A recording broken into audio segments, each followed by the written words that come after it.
అసలు ghost hunters అనేవాళ్ళు నిజంగా ఉన్నారా? ఒకవేళ గోస్ట్ హంటర్స్ నిజంగా ఉంటే ఇప్పటి వరకు ఒక్క గోస్ట్ని కూడా 100% ప్రూఫ్స్తో ఎందుకు పట్టుకోలేకపోయారు అన్నది $1,000,000 క్వశ్చన్. అసలు ముందు మనం గోస్ట్ హంటర్స్ అంటే ఎవరో తెలుసుకుందాం. యూట్యూబ్లో పిచ్చి పిచ్చి వీడియోలు చూస్తూ ఫేక్ గోస్ట్లను సృష్టించి మేము గోస్ట్ హంటర్స్ అని చెప్పుకునే వాళ్ళు అసలు రియల్ గోస్ట్ హంటర్సే కాదు. రియల్ గోస్ట్ హంటర్స్ అంటే వాళ్ళ దగ్గర ఒక ఎలక్ట్రానిక్ డివైస్ ఉంటుంది.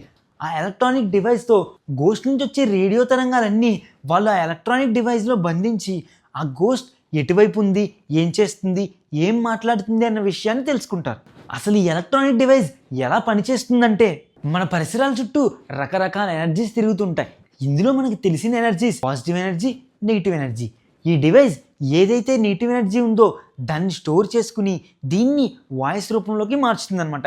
అంటే ఎక్కడైతే దెయ్యాలు ఉన్నాయో అక్కడ నెగిటివ్ ఎనర్జీ స్ప్రెడ్ అవుతుంది. ఆ నెగిటివ్ ఎనర్జీని ఈ డివైస్ క్యాప్చర్ చేసి దాన్ని ఒక వాయిస్ కింద క్రియేట్ చేస్తే అప్పుడు ఆ దెయ్యం ఏం మాట్లాడుతుంది అన్నది మనకు తెలుస్తుంది.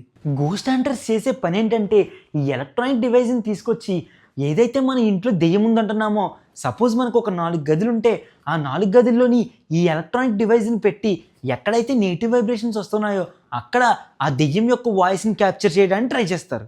ఇది రియల్ గోస్ట్ హంటర్స్ చేసే పని. ఒకవేళ రియల్ గోస్ట్ హంటర్స్ కనుక మీ ప్రదేశంలో నెగిటివ్ ఎనర్జీని కనుక్కుంటే వాళ్ళు దాన్ని బయటకైతే పంపలేరు. అంటే వాళ్ళు మీ ఇంట్లో దెయ్యం ఉంటే దెయ్యాన్ని కనుక్కోగలరు కానీ తరిమి కొట్టలేరు అనమాట. ఇలా మనం నెగిటివ్ ఎనర్జీని తరిమి కొట్టాలంటే మనకు కావాల్సింది పాజిటివ్ ఎనర్జీ. పాజిటివ్ ఎనర్జీ మన ఇంట్లోకి రావాలంటే మనం అందరం ఏం చేస్తాం? ఖచ్చితంగా ఏదో ఒక డివోషనల్ యాక్టివిటీని, ఏదైతే నెగిటివ్ ఎనర్జీ ఉందో ఆ నెగిటివ్ ఎనర్జీ ప్లేస్లో మనం ఆ డివోషనల్ యాక్టివిటీ కనుక చేస్తే ఆ రూమ్లో ఉన్న నెగిటివ్ ఎనర్జీ అంతా బయటికి వెళ్ళిపోయి పాజిటివ్ ఎనర్జీ క్రియేట్ అవుతుంది. ఇలా ఎలా జరుగుతుందో నేను మీకు ఒక చిన్న ఎగ్జాంపుల్ ఇస్తాను. అది ఎలా అంటే మన రూమ్లో చాలా వేడిగా ఉన్నప్పుడు మనం ఏం చేస్తాం? ఏసీ ఆన్ చేసుకుంటాం. ఏసీ ఆన్ చేసిన తర్వాత మన వేడిగా ఉన్న రూమ్ చల్లగా మారుతుంది కదా. సేమ్ ఇది కూడా అలాగే అనమాట. ఏదైతే మనం నెగిటివ్ ఎనర్జీని బయటికి పంపాలో ఆ నెగిటివ్ ఎనర్జీని బయటికి పంపాలంటే ఖచ్చితంగా పాజిటివ్ ఎనర్జీని ఇన్ చేసుకోవాలి. అంటే ఇక్కడ ఏదైతే ఏసీ ఉందో అది ఒక డివోషనల్ యాక్టివిటీ అనుకోవచ్చు.